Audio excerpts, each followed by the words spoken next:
this is a very special week for me. We are here with someone who has been just really special in my life for the past decade. And for many of you who are going to be listening to this, probably a lot longer than that. So this is Senior Master Bob White, my karate instructor, and was your karate instructor for a while. Until I realized I could break someone's arm in two places, and then I'm like, this is not for me. Yeah, you and I are so different. When the day he said that to me, I went, yeah, isn't that cool? And I could probably break their neck too. So we are just so different. Of course, I would only think that if someone actually were like threatening me, but Actually, anyways. you think that more. No, I don't. Bob has been very special, and Bob has a brand new book called Life in Session. Tana will do more of an introduction, but Bob is in the Karate Hall of Fame. He's taught many world champions. Many. I actually gave him a quote. Life in Session is the gripping story of a martial arts master. It is an inspiring book about character, determination, transformation, and overcoming hardships, which is why we're going to call these three podcasts Overcoming. Right. It's really special. And what was so striking to me, well, let me start by actually telling people a little bit about you, because I want to jump in because I already know some of this stuff, but it's really important that they sort of understand. So you've always been an athlete. You actually passed up a baseball career and went into karate because you really had a knack for it and a love for it early on in your life. Yes. Realized that you were really good at it. You sort of dominated the circuits early on with point karate fighting, correct? I had some success, yes. A little bit, just a little bit. He's being very humble. So you fought on the national all-star black belt team, which went undefeated in 1973, 1974. And as a teacher and coach, you've consistently turned out some of the world's finest karate fighters who still work and teach at our studio. That's correct. It's somewhat intimidating sometimes. When I remember when I first started there, I was like, wow, why am I as a middle-aged mom going to train here? Except I just knew I wanted to work somewhere that was really, where the people were really high level. Chloe, it freaked her out so bad she wouldn't go back for years. She was so scared of them. Yeah. But over the past 50 years, you've had the same studio. And that's amazing to have that successful of a career, having a studio where and I see people come from all over the world to our studio. Mm-hmm. That's pretty amazing. Yeah, we've been very blessed. People ask me what my exit plan is. I said it'll be horizontal. Because as long as I'm vertical, I want to still be there teaching. That's a good response. Yeah. So you were involved in the original Karate Kid movie. You appeared not only as a referee in the film, but then they hired you to do some appearances to promote the film. Correct. We did some promotion after the movie was made. With their plan is to develop the interest of the movie from within the martial arts community and then let it go out to the general public. They had no idea when they filmed it was going to be the number 2 movie of the year in the box office. It was very successful. It's a great movie. Yeah. So something really interesting. You and Mrs. White, who's another, she's just an amazing human being. You guys make this amazing team. I've often said this. I don't know many people that I've ever met that are more self-sacrificing, that do so much for so many people. From the time I met you, all I've ever known really is you guys, everything you do all year is geared toward raising money for Royal Family Kids Camp. You would throw a huge tournament every year for karate, and the money goes all towards Royal Family Kids Camp. Correct. So it's this amazing thing that you guys do. Yeah, we have a great partnership. We prayed for God's guidance and how we could be used by God to do some good for people in our community, and Royal Families was an easy choice. Well, and a big part of all the people that come from all over the world is because of this service that you do. So, a big part of it started because of your early fame in this world. Correct. But it continued and grew because of what you started to do that made a difference. Yeah, I think it gave me the ability to reach out to more people. Right, and you've raised over $1 million for Royal Family Kids Camp. It's pretty amazing. It's amazing when I think of that with one studio. You never started a big chain. You never started the money, the sort of new model for just building and making a lot of money with chains of schools. You did this with one studio where you just really focused. Yeah, it's a pretty simple lifestyle, just the way I like it. But it's been amazing to see these people come from all over. Well, and the theme for this week was getting back up. Right. And even with Bob's success, he's been knocked down. This is the part that surprised me. That's what life is in session all about. And all of us have been knocked down. So what surprised me is if you know you the way I thought I knew you for the past 10 years, you're this very powerful man that people see you, that exudes power, that you exude this, you demand respect within the community. People see you as this, just this figure that is, you're sort of the... He's an icon. Yes, in this world. And we always joke about the look. You don't want that look from Mr. White. But what I had no idea about, the challenges you had been through in the past. None. Well, we all have them in one way or another. Yeah, reading your book was very revealing. So you really humbled yourself and put yourself out there, and revealed some personal things. Well, if it was going to do what we wanted it to do, there had to be honesty. And so I wanted to, we dealt with that right off the bat. When I worked with my co-author, Tom Bleeker, I expressed to him what I wanted to do. And that was the theme throughout the movie. I didn't want to hold things back with the what if, Right. I just wanted to go ahead and express the challenges and then express the idea that it's how you deal with them. It's what you do with adversity, and that's what shapes you as a person. And that was our goal. So over these 3 podcasts, we're going to talk about, in this one, so what were the hardships? What were the failings, if you will, along with the cancer? In the next one, we're going to talk about, well, how did you overcome it? And in the third one is, how have you sustained it? Because so many people who listen to the Brain Warriors Way podcast, they've been knocked down. And they relate to Tana and Tana's cancer history, her sort of crazy childhood, the war I've been in with my colleagues trying to get them to do psychiatry differently. And so people who would listen to the Brain Warriors Way podcast, they've been knocked down. And they love transformation stories. But let's talk, as you talked about in the book, some of the challenges you had early on. Well, my first challenge, actually, in going to school, I was really shy. People have a hard time believing that, but I think I really had my identity through athletic success. But to get in front of people and talk was something that was very challenging. But through my martial arts experience, the opportunity to teach and share what I had, the knowledge, whatever knowledge I had, I think it has enabled me to feel a lot more comfortable doing that. So that was the first challenge. And then to combat the shyness, I started drinking alcohol. Yeah. But I didn't start till I was already playing baseball in college. And I walk into a room before I started doing this, and my students would be in there, and they all felt uncomfortable. They started putting their drinks away, and so exactly what I didn't want. I didn't want people to feel uncomfortable in my presence. I wanted to be a part of and embrace friendships. And so at that time in my life, it was hard to realize that there's different positions that or a sense of atmosphere. I just wanted to be a part of what was going on. So I started drinking. I had an instant personality. Not always a good one, but I had. But you thought it was amazing at the time. I thought I was better looking. I thought I was funnier and all those other things that go with it. But it was a terrible thing. But it worked for me until it stopped. It worked for me for a long time. From probably almost 20 years, it worked for me. But all the problems that it created, the divorces and all those things that go with it. But so that was the first one. It's just the shyness. And the second one was dealing with alcoholic behavior and all the symptoms of alcoholism. That like what? Well, I think self-consumption. I'm not everything that people think about, but I'm all I think about. That's kind of one of those deals. I was kind of self-consumed. Not kind of, I was self-consumed and pretty much thinking about, what's good for me as opposed to what's good for the people that I love or the people, my students that are around me.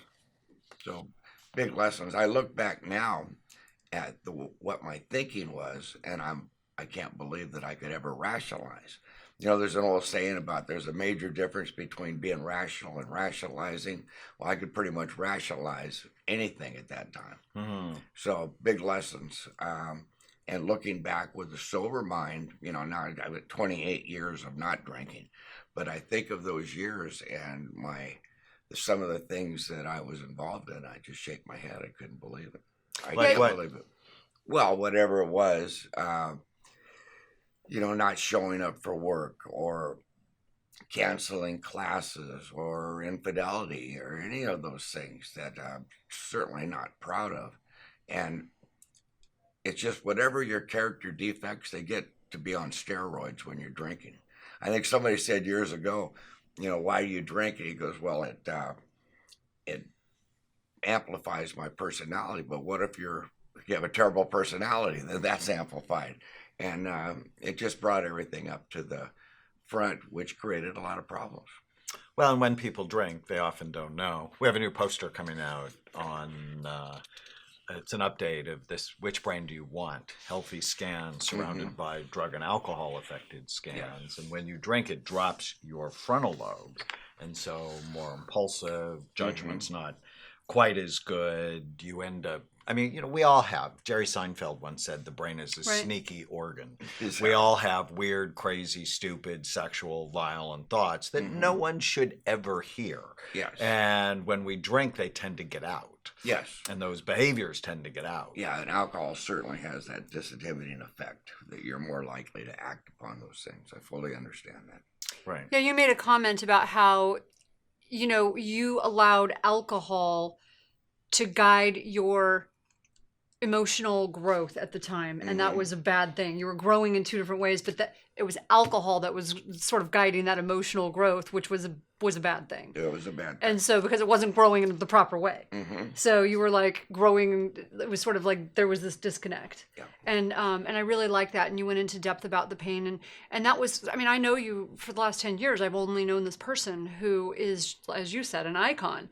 And so I didn't know these things. And you've sort of hinted that I haven't always been this person, but I don't know what that means. And so as I'm reading this, I'm like, wow, this was, the reason it was so powerful for me was because so many of us look for mentors and we look up to those mentors and we respect them and we follow them because of their strengths. But then it occurred to me, they didn't get that way by not having challenges. Yep. They got that way usually because they have struggled somewhere and figured out how to overcome. And that's the important part here, is that you're not hiding from that. You're using it to help others. And that's really critical. You made, when you decided to get well, there was one quote in the book that I thought was so amazing. I was looking for it here, but you said something that was really interesting. You said, I wore a belt with a bar and 4 stripes that was the equivalent to a general in the army. People came to me for help. I did not go to them. So it was really hard for you to give that up, to surrender. Well, lack of power is always our dilemma. And surrendering to the fact that I didn't have all the answers and the discovery of the fact that there is a God and I'm not it. So just the ability to realize, there's an old saying about a hungry dog doesn't care who feeds it. Right. And when I got sober, I was a hungry dog. I was so fortunate. A person came into my life just by chance into the studio. If you believe in chance. Well, exactly. And I know it was an act of God because at this point in recovery program that they have what's known as a sponsor. Right. And a sponsor is somebody who has longer length of sobriety that can help you on your journey toward a better life. And this gentleman came into our studio. He was a black belt already, took his belt off and started all over again at our school. So humbled himself. Yeah, and I first, my mindset at that time, I was very suspicious of him. I thought he had to want, he wanted something from me. It wasn't just an act of kindness, but he never has. All he's done has just been a great mentor in my life, and we're completely different. He's a Jewish doctor from New York that Right. all of his battles were won with his wit and his intelligence, and mine were a little more physical. Right. But, just a wonderful guy, wonderful man. So there's two very important points for people to hear. Alcohol often starts by self-medication. and self-medication of anxiety Mhm. or shyness. And it worked. Unfortunately, the side effects were devastating. Sure. And so many people who have suffered and have made decisions that they think they shouldn't have.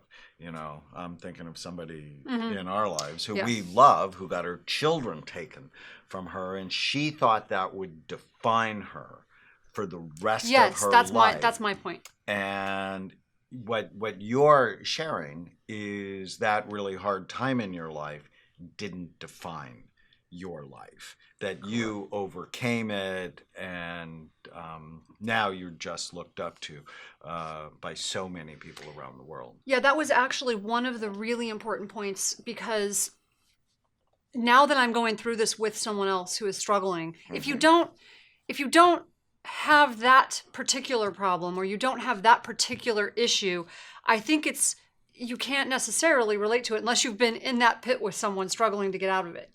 So it's really hard to understand if you're not suffering from it. But going through this with someone who I care about very much and seeing the struggle, it's hard to see her do it. It's hard to see, and it's hard to understand why she's not following the steps all the time and why she struggles and falls back. But then I see the pain and the devastation when she calls me and she says, "You don't understand." And she's just crying. And she says, "I'm worse than most people. I don't know why I'm more of a failure. And I'm just the one person who is never going to be able to be helped." And so that was what was important to me about And a the lot story. of people listening Yes. have that mindset. Yes. Plus, before we have to stop this session, both of you are cancer survivors. Yeah. And Bob But what you had was, he went through hell. had a bout last year, not with one, but with two separate cancers at the same time. And you had a Whipple procedure, which as a nurse, that is a procedure I just wouldn't wish on anybody. Yeah. It's a terrible procedure to have to go through. And then you had complications from it. I did. And then after that, you had to go through the radiation and chemo for the cancer that was in your tongue and It neck. was a wonderful year. Oh, it was hard. And we were all really scared. And it was a hard year, because you just are, like I said, you are this person that we all look to with so much power. And we were so scared and sad for you to go through that. But you overcame. Yeah. Well, you know what really helped me, and I don't think if there wasn't a program of recovery that I went through with the alcohol and developing a relationship with the Lord, I think the whole thing with the cancer would have been much more difficult. But that embracing that one day at a time can apply to a lot more than just drinking. It can apply to problems that you run across. And you did admit that you had trouble with that at times. I know. Well, I hated it. I was angry. Yeah. I didn't have that at the time where I just surrendered. So you struggled with it, but you came back to it every day. Well, I knew that was where the peace was. The unrest and the being uncomfortable was when I was trying to take back control. I wanted to be better at my speed rather than God's speed. Oh, really? I'm going through that now, and I don't even have, now it's just I just had surgery a few weeks ago, and I'm struggling with wanting to do it on my terms, on my pace, and I keep having setbacks because it doesn't work There's like some that. familiarity in that. And that's even when we're not going through All right. something as When major as what you we did. come back, we're going to talk about the steps to overcoming.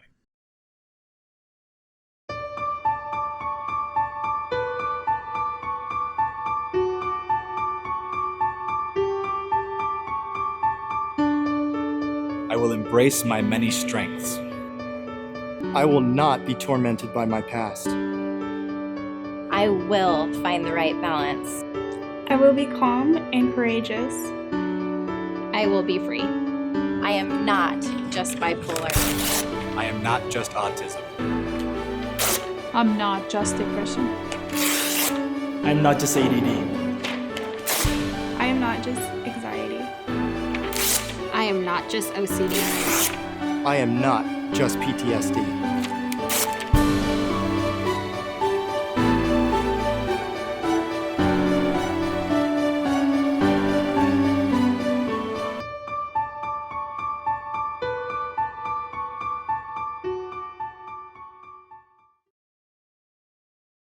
Welcome back, everybody. We're here with Master Bob White, Karate Hall of Fame, Dear Lord. 10th degree black belt. Yeah. I mean, there's just Recently, yeah. very So many. rare in the universe. He's a very dangerous person. But we He's so are sweet. fortunate that we love him and call him our friend. He has a new book, Life in Session, which you can get at Amazon or is it on BarnesandNoble.com? No, it isn't. Just Not yet. Amazon, or on Bob's website, BWKenpo, KENPO.com. We're so grateful that you are here, that Thank you've you. survived the alcoholism and the cancer, Mhm. most recently, the cancer. And what we want to do in this podcast is talk about, well, how did you do that? And how long And have let's you been start sober? with the alcoholism. Yeah. How did you overcome it? You said in the last one you're 28 years 28 years, yeah. sober. Yes, 28 years sober, and actually, as I mentioned earlier, we have somebody that came into the studio. I see him; he's my student, but I've learned from him so much throughout the years, and it's just a constant evaluation on what pain is, what pleasure is. We always move toward the pleasure, and the pleasure for me, which is the complete opposite of when I was drinking, is living a life of sobriety, which enables me to have a relationship with the Lord, which gives me peace, and service. Service, I tell my friends, and in some cases they're going through turmoil, I said I could help them if they just start drinking more. I could give them a little more direction. But normally, Right. if you're really in bad shape mentally and you're just upside down, if you could think about what you could do to help somebody else, Mhm. it kind of gets you out of your own mind, and it gets you into a good place where you're really doing something of value to help somebody else. Yeah, we actually so you were a big inspiration for the karate, my martial arts, which for me has been very healing in many ways. It's been very it's a metaphor for my life. I try to get so many people to do it because it works for me as a metaphor, as being empowering for any woman who's had to go through something disempowering. And so you were a big inspiration, which is why I titled my thesis The Brain Warrior's Way. And then we decided to title we were like, well, that's a good metaphor for both of us, for our lives and for our communities. We titled our book The Brain Warrior's Way. Right. And we have a section in there exactly about what you're talking about, pain to purpose. Use your pain to create purpose for others. Correct. It's that Rick Warren thing. Don't waste the pain. Mm-hmm. Don't waste it. I mean, whatever your experience, strength, and hope is, it could be shared with others. That's why Alcoholics Anonymous works. It's because it's one alcoholic talking to another. Mm-hmm. And it's somebody that has experienced what you've experienced, that understands and help guide you, as opposed to somebody who's detached telling you what you should do. Right. What they do is they tell you what they did, and that has a lot more validity to Of it. course. Yeah. And I think there's something to be said about pain shared is pain divided. Sure. And so you carry it with other people as opposed to thinking you're just all alone in the universe. Yeah, you So- find you're not as unique as you think you are. Right. So you got tired of the chronic effects of alcohol. Was there a decision point where you went, okay, I've had enough of this? Yeah, actually there was. I went into a restaurant with two of my black belts, and we ordered 3 beers. And I grabbed the beer and I took a drink of it, and I put it down. I go, I can't do this anymore. And that was the turning point. I haven't had a drink since. Now, April. before And that- what was the thought process with this? I The can't thought do was- this anymore was connected to Because I've what always other- been a fighter. I've been a competitive athlete. I played football and baseball in school, and it was all about competition, and we can overcome anything. We don't surrender to anything. There's no quit. Quitting was never anything that ever entered my mind, or I was taught. My father was like this. He didn't have a drinking. He never drank at all. But so I've made up for whatever he didn't do. I tried to cover, but there was no quitting. And when I surrendered, I got my strength, which is completely opposite of anything I ever thought of before. One of the things I really like in the book was just how brutally honest you were, because that was the point where you decided it had been enough. But you sort of mentioned that there were a few times where you knew you needed to stop, but you just couldn't quite get there yet. Correct. It's like you knew this was a problem. Because I think, and this is for our people listening, because I think a lot of people wake up in the morning and they're like, I need to stop. This is wrong. I know today I need to stop, but they're not quite there. It doesn't happen. Yeah. And there's that struggle. And then finally you had one day where you just did it. Yeah, well, I stopped many times in my mind. Okay. But Yeah. what happened, it's the great obsession of every abnormal drinker to think they can drink normally. Right. But it doesn't happen, and you miss the mark one more time. And then the national anthem is, well, I'll never do that again. But there you are one more time. You're waking up with that pitiful and incomprehensible demoralization, which is just devastating. But one of the promises is that you never have to feel this way again. And that was so powerful to me. In fact, I went into a meeting one time and this guy was talking about, I hope you have a big hole in your gut that you could drive a truck through. Oh, you're right. Because you're in so much pain. And I'm thinking, I'll show you what pain is, But then he followed with that if you're not in a lot of pain, you might not make the change. Right. And you could rationalize yourself into going back. And I knew that's what took place. What's Pastor Warren saying? People don't change when they see the light. They only change when they feel the heat. Yeah. Yeah. Well, it's true. And I believe that. And if there's no pain, you're not going to make a change. Well, some people will use the good brain God gave them and go, okay, I see the train coming to hit me and I'll get out of the Yeah. way. Unfortunately, alcohol it's the deceiver, or it opens space for the deceiver to let us tell lies to ourselves. Right. I don't drink and I've never used drugs because I never want to be out of control. Yeah, I don't like I being don't out of want control those either. things controlling me, and I'm rationally afraid of them, right? Because I think, given the devastation I've seen, Sure. and we fuss, on Facebook all the time. I'll post things about alcohol, and a little bit is good for you. Look at the science, and I'm like, we've done 140,000 brain scans. The worst ones are the drinkers, Yeah. right? So I want a better brain. But you have kept this up for 28 years. So when you think about that, what are the things you've done consistently to help you stay sober and stay healthy? I do inventories a lot. I'll do an inventory on a class that you and I work with each other. I think, what could I have done to be a better teacher for you? And I do the same thing with the way I spent my day. What did I do that was positive? What would I have liked to have done differently? And I think that really helps me refine and be the type of person that I want to be. Was I short with somebody, or was I self-consumed? Or most of my problems, if I did what's known as a 4-step, and that's doing an inventory on my behavior, most of my problems were my ego. Yeah. That takes a lot to Say acknowledge. more about that. Say more about that. There's an acronym everyone's heard: ego is edging God out. A more descriptive one for me is ego is the anesthesia that deadens the pain of stupidity. I think I kind of had a monopoly on that for a while. That's great. But constant refinement of not only my physical skills as a martial artist, but more of what we're talking about, behavior and things that you say and the things that you do. So I really like that. So at the end of the day, it's looking at what went right, Correct. but also what I could have done better. Correct. And what I teach my patients day in and day out is, whenever it comes to your behavior, be curious, not Right. furious. So the self-recrimination really doesn't help, because you'll medicate that away. But if you can go, okay, I had a bad day. Why? I didn't eat. I was short with my wife. I believed every stupid thing My I boss thought. was mean. I blamed other people, because both of you, responsibility is never about blame. It's about your ability to respond. Tana taught me that. It's your ability to respond to this difficult situation. And you are constantly learning.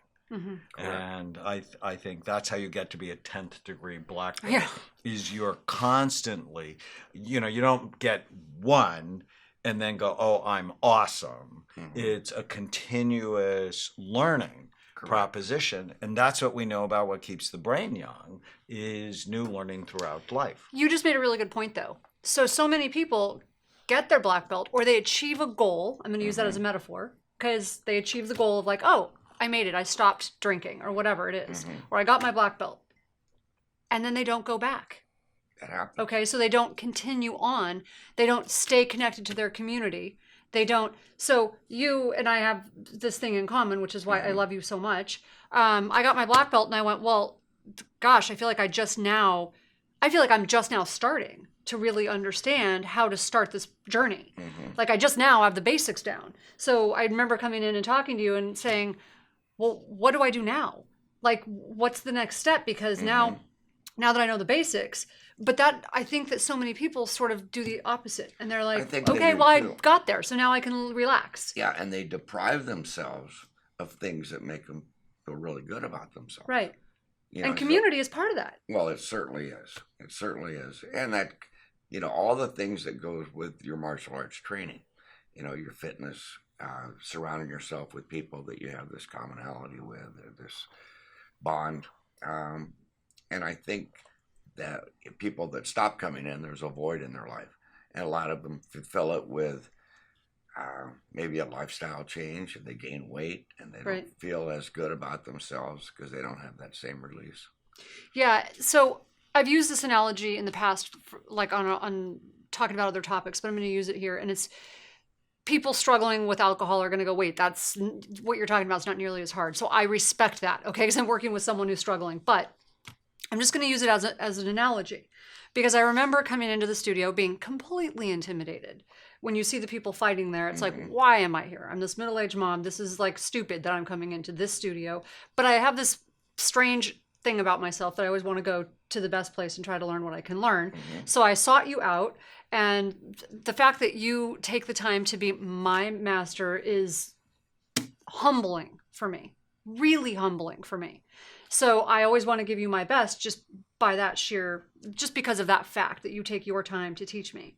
So I started training there, and I never really sort of thought about the day I'm going to have to test for my black belt, because I'm like, yeah, that's just not something I'm probably ever going to do in this studio, because the studio is different. Yeah. And so the day you told me I had to test for my black belt, I remember just the turmoil internally.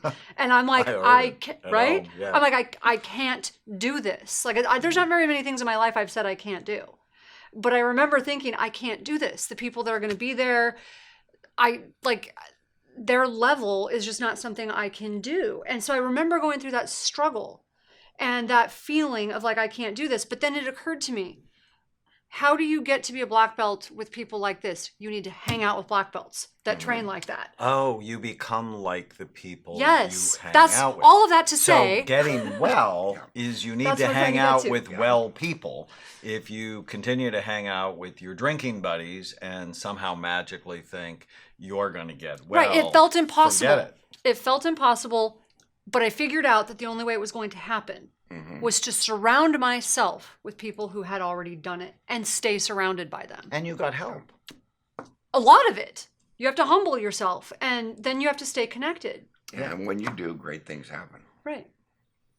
So being in touch with the pain, that helps you change. Making a decision to change. You made a decision, but you'd made it a lot, but now it's stuck. Having a mentor was really helpful. It was. Then keeping healthy, so healthy habits, we say it's how you optimize your brain. Giving back. I love the part in the prayer of St. Francis for you end your it book is in with the it. giving that you receive. I actually end my new book, Feel Better Fast and Make It Last, with the prayer of St. So does Francis. he. He ends his book because with I actually, I recite it virtually every day. Nice. I know you would like that because he ends his with that too. And when we get into the next one, I want to, as we talk about how you sustain, I want to honor Mrs. White. Because Easy to do. You guys make this amazing couple. She is not just an amazing human being. She's a woman for any woman to look up to. She's a great role model. I know she's a big part of your, I don't know if she's, And like you, she's dangerous. She's deceivingly dangerous. She's just deceptive. So she's frightening. But So we'll be back. Stay with us, and we're going to talk about sustaining, overcoming.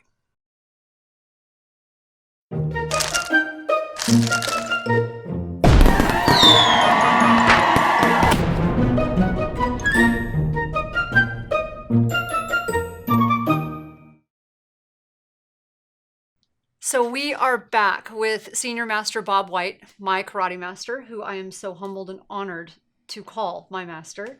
It's been a 10-year journey, almost 10 years, and it's just been so much fun. So in this episode, we've been talking about, And we've been talking about his book, Right. Life in Session, Right. that you can get on Amazon or also BWKenpo, KENPO.com, which you can learn more about Bob and his studio and the work he has. But it's an amazing book. My quote's on the cover, yay me. It's awesome. Did you just say And that, really? I did, yes. okay, so you sound like you're in 5th grade when you said that. Anyways, That's why you married me. so we talked about the struggles. The book is just brutally honest. In the first episode, we really talked about things that surprised me. I just had no idea about some of the things. And then you talked about overcoming. We discussed that in the second episode. This one, we're going to talk about how you sustain and the cancer, what you went through with the cancer, and how you sustain your sobriety. And I really want to honor someone special that's, in the studio and in your life, and just I'm an amazing human being, and that's Mrs. White. So I'm going to guess that she's a part of that. Is it okay for me to say that? Yeah, she's definitely a major part of my life, and for that I'm truly blessed. She's scary. She's tiny. And so I kept thinking to myself when I first met this woman, what could she possibly, how could she possibly be very tough? And then she will just scare the socks off of you when you see her fight. Yeah, she's very deceptive. Yeah, it's crazy. So talk to us about how you sustain all of this. Well, we talked a little bit earlier about who you spend your time with and what an influence they have on you. And, there's nobody I spend more time with than my wife. And her influence in my life has just been tremendous. A very strong Christian lady. They say that time exposes or promotes. Yeah. And I've known her now for right at 20 years. And she just keeps being promoted. She really is the finest person that I've ever met. Yeah, she's amazing. amazing. There's no nothing pretentious about her. She's just unassuming, but never shirks from a duty, whatever it is, whether it is as a mother or she is a nurse at Hoag Hospital. I'm a huge fan of nurses. Oh, yeah, I believe that. I think we both married well. That she is a fantastic person, 5th degree black belt. Does a great woman's self-defense program. She really does. is service. She'll be doing it next week in Ireland to help some people over there. And just, we all have heroes, and she's one of mine. She really is amazing, and I agree with you. So She step one of sustaining is your support group. Right. It's you become like the people you hang out with. You make a more great... and more. It's about people are contagious. Yeah, and you make an amazing point in your book. You talk about how you really honor her, but you also say, she would never have been with me, with the man you used to be. No And question. so you really respect this person. You look up to her, but you're clear. She would have never bought into your old lifestyle. Well, I realize I have to earn the right to Right. be your husband. Right. And I have to, that's one of the things we talked about on conduct and doing that inventory is think about what I could have done differently. And then when I am wrong, I'll promptly admit it and apologize. That way there's no real lingering issue where there's resentment and all those things that could destroy friendships or relationships. So I think a really important point to, as far as the people you surround yourself with, if you are looking to for your community, is people that you can look up to, that you respect, but who keep you honest and who keep you Correct. real. She didn't care about your fame as much as she if you were going to be with her, she needed to be you needed to hold yourself to a high standard. Correct. And that's really important. So when you're talking about sustainability, having people in your community who keep you real and keep you honest. Well, I mentioned in the book that line, Jack Nicholson line about she makes you want to be a better person. And I think as a result, it's a cliche and I'm not trying to sound corny, but in reality, it does. And friendships do too. John Wooden says, you want good friends, be a good friend. So you have to maintain a standard of conduct that's honorable and that you feel you look like yourself when you look in the mirror. Otherwise, you're not worthy of having good friends or not worthy of having a great relationship. So there's a manner in which you conduct yourself is who you are.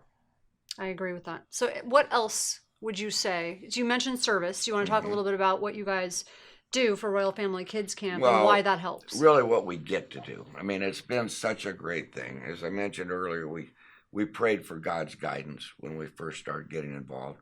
You know, we threw this small tournament at the studio with the idea of raising $400 or $500, and the first year we raised $12,000. Wow. And then it just kept going. Now, as we mentioned, we're over $1 million, and that's just been a blessing. You know, it's been beyond our wildest dreams. But we get an opportunity. My wife's the nurse at the camp and has been for over 10 years. When you get up there, you get an opportunity to see what an impact it has on these children. And it makes you want to do more. Mm-hmm. So these are children often who couldn't go to camp. Correct. The pastor who founded it was actually my youth pastor. Now, you mentioned that's awesome. When I was in That's college. Phil? Wayne. Wayne Tesh. Tesh. Oh, yeah. Wayne and Diane. And so that connection was really special to me. But they have a heart for service as well, and started these camps where children can go, you know, from lower income families. They can go and they can have fun, and they can learn about Jesus, and you know, just be a wonderful, supportive environment. But someone has to help Royal Family Kids Camp pay for everything they do, and that's been on your heart. And It is. I know we've been able to donate a scan. And, You guys have done tremendous. You know, it's been help. fun For a to couple be years to the events. And if you want to learn more, you can look it up online. You know, Or just search for Royal Family Kids They Camp. can go to your site and Yes. get involved Or that just way. rfk.org. Yeah. And you could get some information on them. But they're a great group. They started in Newport Beach, Costa Mesa, and now there's over 200 around the world. In fact, we opened our own camp. We financed it in Chile. Oh, that's And great. now they've got 13 or 14 camps down there. Oh, that's Wow. amazing. So it is. It's just tremendous. For it is in the giving that you receive. If you're really feeling bummed, go help somebody. I mean, I just can't say that more and more. People who are socially isolated, they have a higher risk of Alzheimer's disease. They have a higher risk of depression. Their immune systems aren't good. I know we just lost Barbara Bush this year, but she went through a period of depression when her husband was CIA director, because he could never talk to her, and so their close relationship, they became more separate. And as she got depressed, she realized that if she volunteered, that would be like Prozac for her. It would be a natural antidepressant. That makes perfect And sense. so getting outside of yourself can just be so healing, so important. So what part has your karate, I mean, it's been your life. So what part has it played in helping you? Because for a while, it was part of the world that was a little bit destructive, but you turned that around. What part has it played in helping you with the sustainability? Well, service. When I teach a class, I feel I'm in service to help people. Going the extra mile, taking a personal interest in your students. And what happens, as in any relationship, there's trust. And the trust has to be maintained and never betrayed. Once the trust is betrayed, it's hard to get it back. So you have to be consistent and be as honorable as you can, with the full realization that we're just humans. We're going to make mistakes. But when we make the mistake, apologize and move on. So I like this that you said in the book. You said Ed Parker, who was the founder of the system that we use, once said that generally speaking, there are two types of people who take up karate: bullies who want to become better bullies, and people who are afraid of the bullies. That was me. I didn't like feeling weak or threatened. I was an exception in that I was neither a bully nor afraid of bullies. So you had a very different reason for going into it. And karate is, I think, it's just amazing. It has so many metaphors for life. It does. So I suggest it to so many people. Of course, don't get hit in the head. I know you always say that. Well, there's actually a study from Brazil, a brain imaging study, that showed people who engaged in martial arts had more gray matter in their brain. So those are brain cells. They actually had more cells. Now, it's really important not to get hit in the head, because your brain is soft and your skull is hard, and brain trauma causes all sorts of ridiculously bad things. But the complex motor movements and they're complex to get your yellow belt, which I think as far as I got. So the complex motor movements, the cardiovascular training that's involved in it, the relationships, all of those are really great, as long as you don't get hit in the head. Yeah, exactly. No, I remember talking to you. I think we were over your house for dinner. We were talking about how you really felt that the training in martial arts would really help children develop their IQ. So many ADD kids, you know, they can't concentrate in school. They're undisciplined. They're disrespectful. When they go and take karate with a sane master. Right. So the master's really The studio important. makes a difference. The culture. The studio was really important. That's what my thesis was about. Is their behavior gets better. When my oldest son was in first grade, we were living in Hawaii, and he's very white. And in Hawaii, most people don't know, white people are the minority. Yes. And he was called a haole and harassed and beaten up and and so we put him in a Japanese karate studio. And after about 6 months, all of that went away.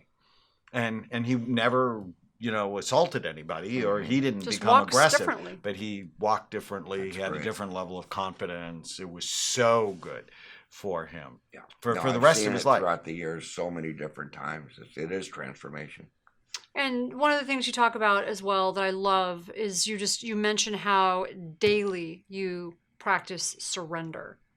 And I think that is just a really important point that you make. Well, That it's a daily practice for you. And there's peace in that. It really helped me dealing with the cancer. I just realized I'm going to do what the doctors tell me to do on a daily basis and do all I can do.